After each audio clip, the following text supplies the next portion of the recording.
नमस्कार दोस्तों, स्वागत है आपका एक बार फिर इंश्योरेंस गुरुजी चैनल में। तो दोस्तों, जैसा कि आपको पता होगा कि LIC अब आनंदा 2.0 लॉन्च करने जा रही है। वैसे तो 2.0 लॉन्च हो चुका है, लेकिन अभी ये ट्रायल वर्जन पे है जो कि सभी एजेंट्स के लिए एक्सेसिबल नहीं है। इस 2.0 ट्रायल का access limited agents and DOs को ही दिया गया है। तो अगर आपको भी इसका एक्सेस चाहिए तो आप अपने ब्रांच में कॉन्टैक्ट कर सकते हैं, वो आपको इसका एक्सेस प्रोवाइड करवा देंगे। कुछ ही महीनों बाद आनंदा 2.0 सभी एजेंट्स के लिए एक्टिव हो जाएगा। तो दोस्तों, आज इस वीडियो में हम जानने वाले हैं कि कैसे आनंदा 2.0 में आप पॉलिसी कर पाएंगे और क्या ऐसे चेंजेस हैं जो आनंदा 1.0 से इसे अलग बनाएंगे। पर्सनली मैंने भी इसको यूज़ किया है। ये पिछले वाले आनंदा 1.0 से काफ़ी अच्छा है और इसमें बहुत ही कम, सिर्फ 2 OTP के अंदर आपका प्रपोजल कंप्लीट हो जाता है और बहुत ही फास्ट प्रोसेस होता है इसमें आपका प्रपोजल। और यहाँ तक कि आपको इसमें आधार की ऑफलाइन eKYC जो जिप फाइल होती है, वो जिप फाइल के अपलोड करने की ज़रूरत नहीं पड़ेगी। ऑटोमेटिक आधार नंबर या पैन नंबर डालते ही आपकी जो भी डिटेल्स अवेलेबल है गवर्नमेंट के पास पोर्टल पे, वो यहाँ पे आपको शो हो जाएगी। और यहाँ पे जो लास्ट में एजेंट्स और कस्टमर साइन करते थे फिर से OTP नंबर डाल के, वो भी यहाँ पे करने की ज़रूरत नहीं पड़ेगी। तो इन 2 प्रोसेस में ज़्यादा OTP यूज़ होता था, तो वो OTP अब यहाँ पे कम हो गया है। और सबसे अच्छी बात इस पोर्टल में ये है कि इसमें आप बच्चों की पॉलिसी भी कंप्लीट कर सकते हैं। अगर मान लीजिए बच्चों का आधार नहीं है तो आपको बच्चों के जो भी वैलिड प्रूफ होते हैं, बर्थ सर्टिफिकेट, स्कूल मार्कशीट और जो भी अदर कोई प्रूफ है, तो वो आपको यहाँ पे PDF फॉर्मेट में अपलोड करने होते हैं और उस बेस पे आपकी पॉलिसी इशू हो जाती है। तो दोस्तों, आइए जानते हैं किस तरीके से आनंदा 2.0 में आप पॉलिसी कर पाएंगे। तो चलिए शुरू करते हैं।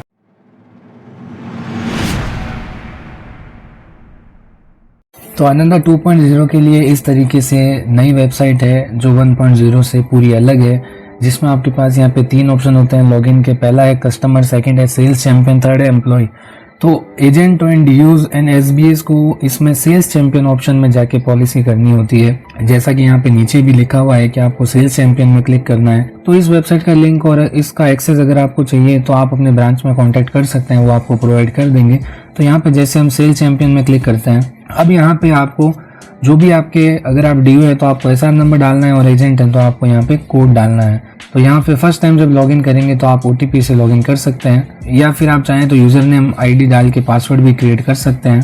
तो इस तरीके से आपके पास यहाँ पे सारे प्लान्स जो भी अवेलेबल है आनंदा 2.0 में, ऑलमोस्ट 33 प्लान्स LIC के सभी इसमें अवेलेबल हैं।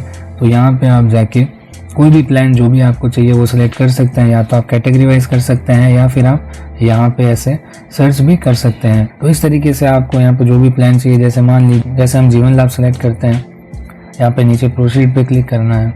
अब यहाँ पे आपको प्रपोजल डिटेल डालनी है, जो भी प्रपोजल डिटेल है वो आपको यहाँ पे पूरी कंप्लीट डालनी है। फिर आपको यहाँ पे बेसिक डिटेल ऑफ प्रपोजल में जो भी कस्टमर की डिटेल है वो सारी यहाँ पे आपको फिल करनी है। उनका नाम, डेट ऑफ बर्थ, जेंडर, जो भी उनके व्हाट्सअप, जो भी उनके मोबाइल नंबर है वो मोबाइल नंबर, और यहाँ पे अगर व्हाट्सअप नंबर अलग है मोबाइल नंबर से तो वो आपको यहाँ पे मेंशन करना है। फिर आपको यहाँ पे उनकी ईमेल ID डालनी है और रेजिडेंशियल स्टेटस में आपको यहाँ पे इंडियन करके सेलेक्ट करना है। अब यहाँ पे प्रोसीड पे क्लिक करना है।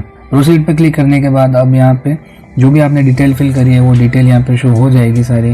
फिर आपको नीचे यहाँ पे प्रोडक्ट डिटेल में जाना है और प्रोडक्ट डिटेल में जाके आपको यहाँ पे जो भी सम एश्योर्ड आप लेना चाहते हैं वो सम एश्योर्ड यहाँ पे आपको सेलेक्ट करना है। जैसे हम 10 लाख का यहाँ पे लेना चाह रहे हैं।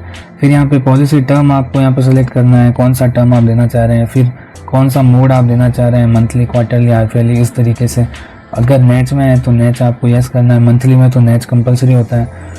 फिर आपको अगर यहाँ पे एक्सीडेंट बेनिफिट देना है तो यहाँ पे आप सेलेक्ट कर सकते हैं कितने लाख का है, 10 लाख। जैसे हमारा 10 लाख की पॉलिसी है तो 10 लाख का है। और अगर किसी कस्टमर को नहीं चाहिए तो आप नॉट रिक्वायर्ड करके आगे कैलकुलेट प्रीमियम पे क्लिक कर सकते हैं। तो इस तरीके से यहाँ पे आपको प्रीमियम शो हो जाएगी। जितने भी monthly, quarterly, half-yearly, yearly premium आती है वो प्रीमियम यहाँ पे आपको शो हो जाएगी। आप चाहें तो बेनिफिट इलस्ट्रेशन पे क्लिक करके इनका जो भी बेनिफिट इलस्ट्रेशन है वो डाउनलोड कर सकते हैं। फिर यहाँ पे आपको सेव कोड पे क्लिक करना है और फिर नीचे आपको प्रोसीड पे क्लिक करना है। प्रोसीड पे क्लिक करने के बाद अब जैसे मैंने एज ए DO इसमें लॉगिन किया है, तो यहाँ पे अगर आप एज ए एजेंट लॉगिन करेंगे तो आपकी सारी डिटेल यहाँ पे ऑटोमेटिकली शो हो जाएगी। और जिस कोड के अंदर हम ये पॉलिसी करना चाहते हैं उनका यहाँ पे, तो यहाँ पे ऑटोमेटिक उनका कोड डालते हैं, यहाँ पे नाम शो हो जाएगा, ये किस एजेंट का नाम है। तो यहाँ पे एजेंसी कोड डालते हैं, यहाँ पे एजेंट का नाम वगैरह शो हो जाएगा।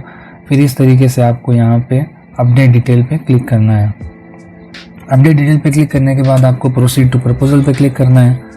यहाँ आप देखिए ऊपर आपको एक्सेस आईडी शो हो रही है। ये एक्सेस आईडी आपको कहीं पे नोट करनी है ताकि आप कभी भी कहीं पे अटकें तो इस एक्सेस आईडी से आप ट्रैक कर सकें। अब देखो यहाँ पे अगर आपके पास CKYC नंबर है कस्टमर का, CKYC मतलब सेंट्रल KYC नंबर होता है जिसमें आधार पैन सब एक जगह लिंक होते हैं। आपको सिर्फ वो एक नंबर डालना होता है और आपकी सारी डिटेल आ जाती है। तो अगर कस्टमर के पास ये नंबर है तो आप ये नंबर डाल सकते हैं। अगर कस्टमर के पास ये नंबर नहीं है तो कोई प्रॉब्लम नहीं, आपको नो पे क्लिक करके आधार या पैन से भी उनका KYC फैच करवा सकते हैं। तो यहाँ पे सबसे बेस्ट है अगर आप आधार से करते हैं तो आधार यहाँ पे लास्ट के 4 डिजिट डाल के भी आप यहाँ पे इनकी डिटेल फैच करवा सकते हैं, या फिर आप पैन नंबर डाल के भी इनकी डिटेल यहाँ पे फैच करवा सकते हैं। तो यहाँ पे आधार का पूरा अंक डालने की ज़रूरत नहीं है, सिर्फ लास्ट के 4 डिजिट डालने होते हैं। तो अब यहाँ पे फर्स्ट टाइम OTP कस्टमर के पास जाता है। तो ये पहला OTP कस्टमर के पास अब गया है, इसमें हमने डिटेल फैच करवाई है सारी, इसमें नाम जो भी चीज़ है वो सारी यहाँ पे शो हो जाएगी। इसके अलावा व्हाट्सएप पे भी एक नोटिफिकेशन चले जाएगा कि dear customer your CKYC detail are successfully fetch for access ID this. तो इस तरीके से अब आप CKYC से अगर प्रोसीड करना चाहते हैं तो आप CKYC पे क्लिक करके प्रोसीड कर सकते हैं। और अगर आप इसे नहीं करना चाहते तो यहाँ पे जैसे हम आनंदा के अंदर पहले देखते थे कि आपको eKYC file zip file download करके अपलोड करनी होती है, तो उस तरीके से फिर आपको ये प्रोसेस करना पड़ेगा सारा। तो वो करेंगे तो उसमें आपका टाइम कंज्यूमिंग हो जाएगा। जैसे मान लीजिए अगर मेरी डिटेल यहाँ पे सारी आ जाती है तो मैं यहाँ पे यस करके प्रोसीड कर सकता हूँ। और यहाँ पे अगर आपकी डिटेल सही नहीं आ रही है तो आप no I don't want to proceed with CKYC करके, और जो आनंदा के अंदर ऑफलाइन eKYC वाला प्रोसेस होता था उससे आपको फिर यहाँ पे प्रोसीड करना पड़ेगा। तो यहाँ पे हम ये वाला प्रोसेस सबसे ईजी है जिससे हम ये कर सकते हैं। फिर यहाँ पे आपको प्रोसीड पे क्लिक करना है। इस तरीके से करने के बाद आपको यहाँ पे सारी डिटेल शो हो जाएगी। फिर आपको अल्टरनेट मोबाइल नंबर यहाँ पे देना है, जो भी आपका अल्टरनेट मोबाइल नंबर है वो यहाँ पे आपको शो करना है। फिर आपको मैरिटल स्टेटस लिख के यहाँ पे स्पाउस का नाम लिखना है। फिर यहाँ पे आपको प्लेस ऑफ बर्थ लिखना है। फिर आपको यहाँ पे अगर ITSS है तो ITSS लिखना है, और यहाँ पे पैन नंबर कंपल्सरी आपको डालना होता है। फिर आपको यहाँ पे पैन में आपका क्या नाम है वो यहाँ पे आपको डालना है। फिर आप GST एक्ट में रजिस्टर है तो येस या नो करना है। फिर यहाँ पे आपको नो सेलेक्ट करना है टैक्स रेजिडेंसी में अगर आप यहाँ पे इंडियन है तो। फिर यहाँ पे आपको एड्रेस डिटेल ऑलमोस्ट जो आपके आधार में है वो यहाँ पे आपको शो हो जाएगी। इसके अलावा आप चाहें तो यहाँ पे चेंज भी कर सकते हैं। अब एड्रेस के अंदर आपको ये चीज़ सबसे विशेष ध्यान रखनी है कि जो फर्स्ट लाइन है यहाँ पे एड्रेस की, इसमें आपको हमेशा कस्टमर के फादर का नाम लिखना होता है। तो उससे क्या होगा कि बॉन्ड पहुँचने में आसानी रहती है। तो जैसे हम यहाँ पे लिख देते हैं श्री, इस तरीके से यहाँ पे आपको यहाँ पे फादर का नाम ज़रूर लिखना है, ताकि मान लीजिए अगर उनके मोहल्ले में उनके नाम से कोई नहीं पहचाने तो फादर के नाम से तो काफ़ी लोग पहचान ही लेते हैं। तो इस तरीके से यहाँ पे एड्रेस वगैरह सब जो है वो यहाँ पे आ जाएगा। फिर यहाँ पे एडिशनल इन्फो के अंदर आपको जाके ऑब्जेक्टिव ऑफ इंश्योरेंस सेलेक्ट करना है कि क्या ऑब्जेक्टिव है इनका इंश्योरेंस लेने का। रिस्क कवर है, सेविंग है, जैसे हम यहाँ पे रिस्क कवर एंड सेविंग कर रहे हैं। फिर टैक्स ब्रैकेट कौन से टैक्स स्लैब में वो आते हैं वो यहाँ पे आपको सेलेक्ट करना है। लोन वगैरह कोई चल रहा है तो उसके बारे में यहाँ पे लिखना है, अदरवाइज ज़ीरो ही है यहाँ पे। प्रोवाइड ईयरली इनकम, अब ईयरली इनकम आपको यहाँ पे लिखनी है, कहाँ से आ रही है, एम्प्लॉयमेंट से आ रही है, बिजनेस से आ रही है, वो सब चीज़ें। फिर ऑक्यूपेशन डिटेल में आपको फिल करना है, प्रेजेंट ऑक्यूपेशन आपको यहाँ पे सेलेक्ट करना है। एग्जैक्ट नेचर ऑफ ड्यूटी यहाँ पे क्या है, सर्विस है। सोर्स ऑफ इनकम क्या है, एम्प्लॉयड सैलरी है। एजुकेशन क्वालिफिकेशन इनकी क्या है। फिर लेंथ ऑफ सर्विस इनकी क्या है। फिर एनुअल इनकम इनकी लास्ट में क्या थी, वो सारी आपको यहाँ पे डिटेल डालनी है। फिर अगर लास्ट 2 साल की भी अगर इनकम है तो वो भी आपको यहाँ पे मेंशन करनी है। प्रीवियस अगर कोई पॉलिसी ले रखी है तो यहाँ पे पॉलिसी की डिटेल आपको यहाँ पे डालनी है। अगर पॉलिसी डिटेल आपके पास कोई है, आपकी पॉलिसी नंबर वगैरह है तो वो यहाँ पे आपको मेंशन करना है। तो यहाँ पे जब आप पॉलिसी नंबर डालेंगे तो पुरानी पॉलिसी की डिटेल यहाँ पे सारी उठा लेगा यहाँ से। और अगर आपको कोई ऐड करनी है तो वो कर सकते हैं। अदर इंश्योरेंस की पॉलिसी डिटेल ऐड कर सकते हैं। अगर पहले कस्टमर की कोई पॉलिसी नहीं है तो आपको यहाँ पे I hereby declare that I don't have any existing policy पे क्लिक करना है। फिर फैमिली हिस्ट्री यहाँ पे फिल करनी है। फादर की एज क्या है, मदर की एज क्या है, अभी वो लाइव है या नहीं है, उनके बारे में यहाँ पे डिटेल डालनी है सारी आपको। स्टेट ऑफ हेल्थ कैसा है, गुड है, नॉट गुड है, वो सब लिखना है। इस तरीके से आपको यहाँ पे डिटेल डालनी है। फिर यहाँ पे आपको बैंक डिटेल सारी फिल करनी है इनकी। बैंक डिटेल फिल करने के बाद आपको यहाँ पे नेच डिटेल डालनी है। अगर आप सेम अकाउंट रखना चाहते हैं पेमेंट कटवाने के लिए मंथली तो उसमें आप ये सेम भी दे सकते हैं। तो इस तरीके से फिर यहाँ पे क्वेश्चनर फिल करना है ये वाला। फिर आपको क्वेश्चनर में ये सब चीज़ें फिल करनी है, जैसे पर्सनल हिस्ट्री अगर कोई नहीं है इस तरीके से तो आपको नो करना है। फिर स्टेट ऑफ हेल्थ में आपको उनकी एग्जैक्ट हाइट और वेट लिखना है।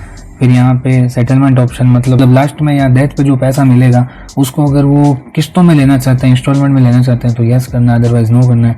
प्रीवियस इंश्योरेंस डिटेल अगर उसके बारे में है तो वो सब यहाँ पे आपको नो करना है, यस नो करना है। ऑलमोस्ट यहाँ पे लगभग सब चीज़ें नो ही है, तो आपको अगर सारी नो है तो उसमें कुछ भी छेड़ना नहीं है। फिर फैमिली मेडिकल हिस्ट्री के बारे में है, फिर हैबिट्स के बारे में, इस तरीके से आपको यहाँ पे सारी डिटेल्स डालनी है। फिर आपको प्रोसीड पे क्लिक करना है। फिर अब आपको यहाँ पे नॉमिनी की डिटेल डालनी है, नॉमिनी आप किसको बनाना चाहते हैं। जैसे मान लीजिए मैं मदर को बनाना चाहता हूँ।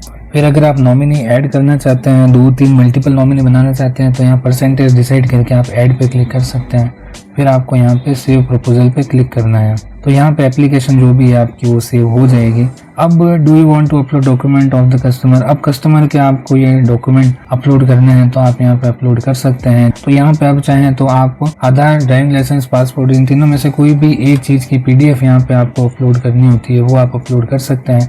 तो यहाँ पे आधार की जो भी PDF फाइल है, PDF फाइल मतलब नॉर्मली आपको फ़ोन से स्कैन करना है और 500 KB के अंदर उसको रीसाइज करके आपको यहाँ पे अपलोड करना है। तो यहाँ पे जो आधार अपलोड करने के लिए कह रहा है वो इसीलिए कह रहा है क्योंकि हमने शुरुआत में जो एड्रेस वाला लाइन था, कोरस्पॉन्डिंग एड्रेस, उसमें हमने चेंजेस किए थे।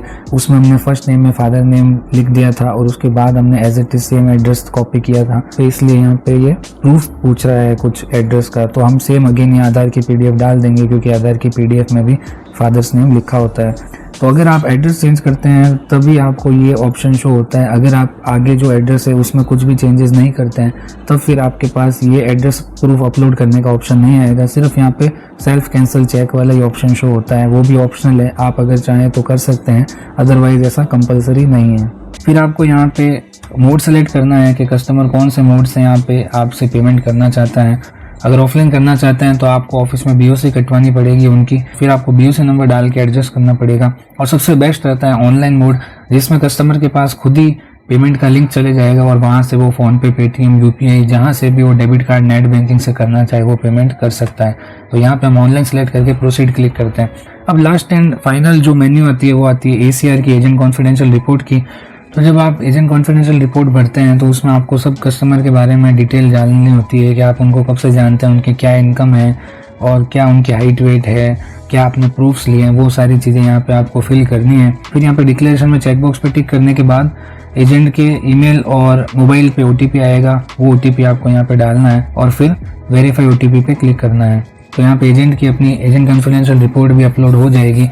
फिर उसके बाद कस्टमर के पास एक वेरिफिकेशन लिंक इस तरीके से मेल पे जाता है, जहाँ पे वो क्लिक टू व्यू प्रपोजल पे जाके अपने प्रीमियम देख सकता है और जो भी आपने डिटेल फिल करी है वो सारी वो देख सकता है और यहाँ पे सेंड OTP पे जाके वो वेरीफाई कर सकता है। तो ये दूसरा OTP कस्टमर के पास जाता है। पहला जब KYC हम फैच करते हैं तब जाता है और सेकंड ये कस्टमर खुद जब वेरीफाई करता है तब जाता है। फिर यहाँ पे पेमेंट मोड वो सिलेक्ट कर सकते हैं, किस गेटवे से वो करना चाहते हैं। इस तरीके से आपका यहाँ पे पेमेंट कंप्लीट हो जाता है और कुछ ही टाइम बाद अगर यहाँ पे समय शॉर्ट कम है तो आपका ऑटोमेटिक पॉलिसी जनरेट हो जाती है और अगर थोड़े बड़े केस है तो वो आपके ब्रांच में कंप्लीट हो जाते हैं। एज नॉर्मल जो आनंदा 1.0 में कंप्लीट होते हैं वैसे ही यहाँ पे 2.0 में कंप्लीट हो जाते हैं। तो दोस्तों इस तरीके से था हमारा LIC आनंदा 2.0 का प्रोसेस। तो आई होप आपको पूरा प्रोसेस अच्छे से समझ आया होगा। ये सब करने के बाद आप यहाँ पे देख सकते हैं MHR के अंदर अगर कोई आप DO है तो MHR कोई पेंडिंग हो तो आप MHR फिल कर सकते हैं। एजेंट डैशबोर्ड के अंदर आप जाके जो भी आपने लीड, कोटेशन, प्रपोजल्स देखे हैं वो सारे यहाँ पे आपको शो हो जाएंगे। प्लान्स जो भी इसमें अवेलेबल है वो सारे यहाँ पे शो हो जाएंगे। अगर आपको नई लीड क्रिएट करनी है तो नई लीड क्रिएट में आपको जाके करना है। कस्टमर एडवाइजरी अगर कैलकुलेशन करनी हो तो वो सब आप यहाँ पे कर सकते हैं। तो दोस्तों आशा करता हूँ आपको ये वीडियो इन्फॉर्मेटिव लगा होगा। अगर आपको ये वीडियो अच्छी लगी तो इस वीडियो को लाइक कीजिएगा एंड अपने फ्रेंड्स एंड कलीग्स के साथ ज़रूर शेयर कीजिएगा। और अगर आप इस चैनल पर नए हैं तो इस चैनल को ज़रूर सब्सक्राइब कर दीजिएगा जिससे आपको हमारे सभी लेटेस्ट अपडेट्स मिलते रहें। तो ओके फ्रेंड्स, थैंक यू।